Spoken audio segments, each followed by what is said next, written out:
સ્પર્ધા નંબર 53માં હું મારી રચના રાખડીના દોરાથી જોડાયેલી યાદો સાથે પ્રસ્તુત કરું છું.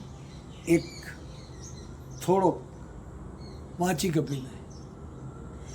17 વર્ષ સુધી એક ખોરડે એક આંગળે રમેલા, હસેલા, ક્યારેક ઝઘડેલા પણ ખરા.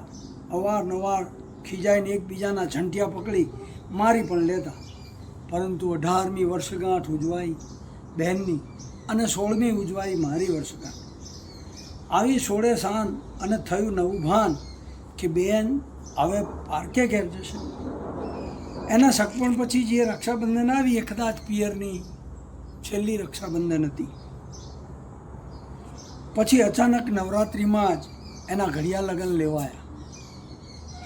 એ અમારા આંગણાની ઉડન ચકલડી સાસરે સીધાવી ગઈ, ઉડી ગઈ. બસ પછી તો દિવાળી પછીની ભાઈબીજે એને ઘેર રમી જમી અને હેતભરી ભેટ આપી મારે વતન પાછો પર. પછીના અઠવાડિયે અચાનક બહેનના, હા મારી એ લાડકી વાલ સોઈ બહેનના અગન પછેડા ઓઢી લીધા.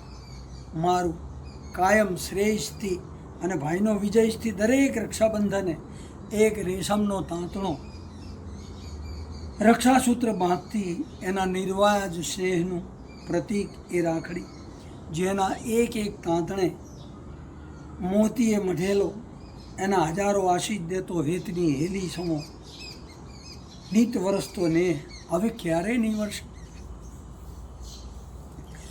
બસ એની રક્ષા કરવાની ફરજ, એના આંસુ લૂસવાની, એને ભીડ પડે એની પડખે રહી ટેકો દેવાની ભાવના હું અદાન ન કરી શકી.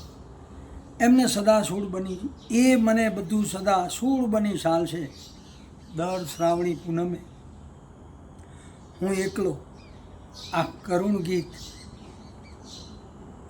ગાઈને હળવું હૈયું હળવું કરી લઉં. મારે ઘેરે આવજે બેની, નાની તારી ગૂંથવા વેણી. મારે ઘેરે આવજે બેની, નાની તારી ગૂંથવા વેણી.